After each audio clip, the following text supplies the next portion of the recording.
माँ, अब तो मैं बहुत परेशान हो गई हूँ।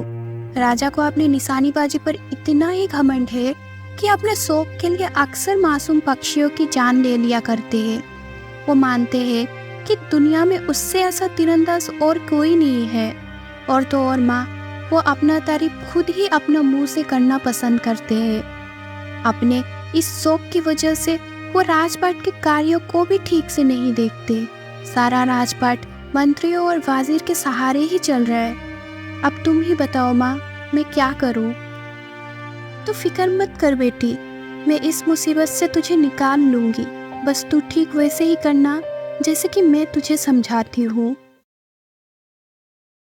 सुनो बेटी, इस बार जब राजा तुमसे अपने निशाने के बारे में पूछे तो तुम ये कह देना। उसके बाद माँ अपनी बेटी के कान में एक योजना बताने लगी। सारी योजना सुनने के बाद बेटी ने कहा, बहुत अच्छा माँ, मैं ऐसा ही करूँगी।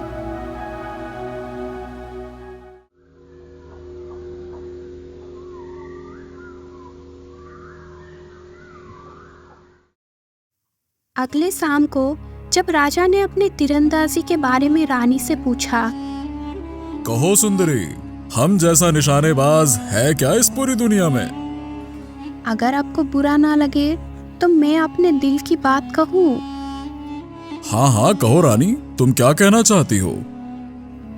तो महाराज सुनिए, अगर आप जानना चाहते हैं कि इस दुनिया में आपसे बेहतर तीरंदाज कोई है या नहीं, तो आपको इसके लिए पूरी दुनिया घूमनी होगी। घर पर बैठे बिठाए तो आपको अपने से अच्छा तीरंदाज मिलने से रहा नहीं। अगर यही बात है तो फिर ठीक है, मैं अपने से अच्छा निशानेबाज ढूंढने के लिए आज ही निकल जाता हूँ। लेकिन मुझसे अच्छा तीरंदाज अगर कोई ना हुआ तो आप जो कहेंगे मैं करने के लिए तैयार हूँ। ठीक है सुंदरी, तो सुनो, अगर मैं जीत गया तो तुम्हें मुझे सबसे अच्छा निशानेबाज मानना होगा, और अगर तुम जीती तो मैं 1 साल तक तुम्हें अपनी सूरत नहीं दिखाऊंगा। बोलो, मंजूर है? मुझे मंजूर है।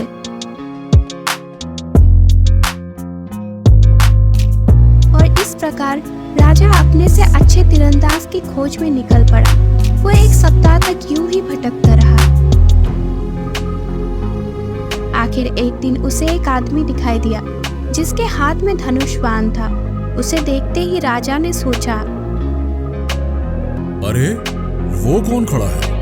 उसके हाथ में धनुष बाण भी है। चलो, इतने दिनों बाद कोई दिखा तो सही, चलकर उसी से पूछता हूँ।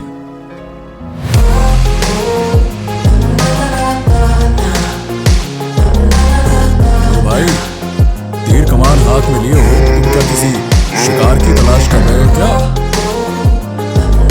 शिकार तो मैं कर चुका हूँ भाई, अब तो उसके नीचे गिरने की राह देख रहा हूँ। मगर तुम कौन हो?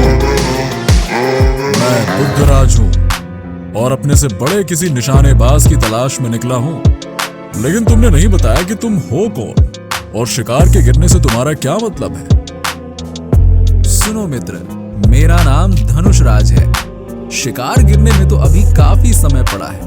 तब तक तुम मुझे ये बता डालो कि निशानेबाजी में तुमने क्या क्या तीर मारा है, जो तुम अपने से किसी बड़े निशानेबाज की तलाश में इस तरह से जंगल जंगल घूम रहे हो हैं? राजा पुत्रराज ने अपने तीरंदाजी के गुण उसे बताए और फिर गर्व से बोला, हाँ, तो अब तुम बताओ, मेरे जैसा तीरंदाज है कहीं पर?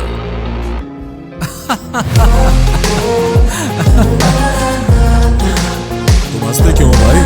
मैंने कोई मजाक तो नहीं किया? अरे अच्छा होता कि ये सचमुच ही मजाक होता। अफसोस है कि तुम शर्त हार गए हो।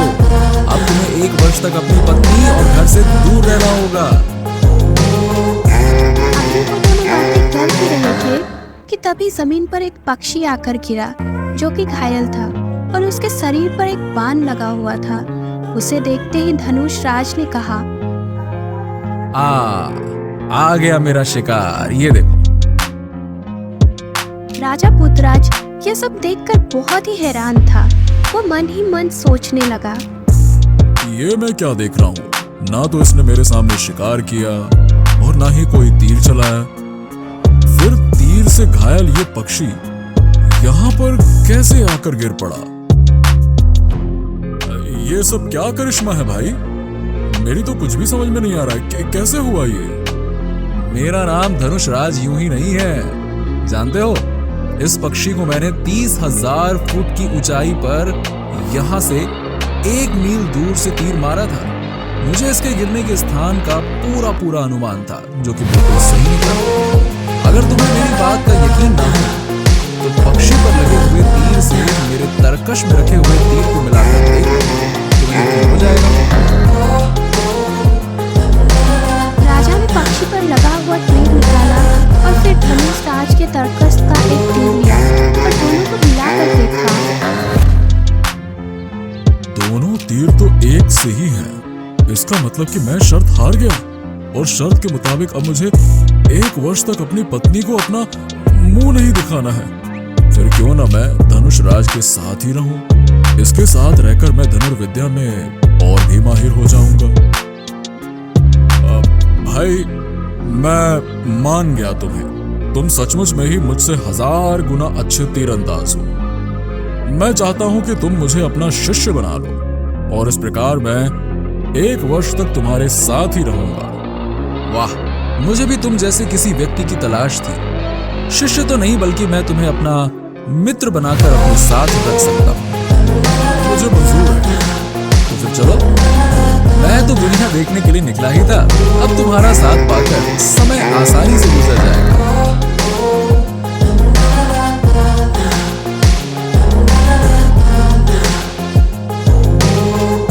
इस प्रकार दोनों आगे बढ़ने लगे। नदी, नाला और शहर घूमते घूमते वो एक पर्वतीय इलाके में जा पहुंचे। वहां पर उन्होंने देखा कि एक पहाड़ पर खड़ा हुआ आदमी जोर जोर से ठहाके लगाकर हंस रहा था।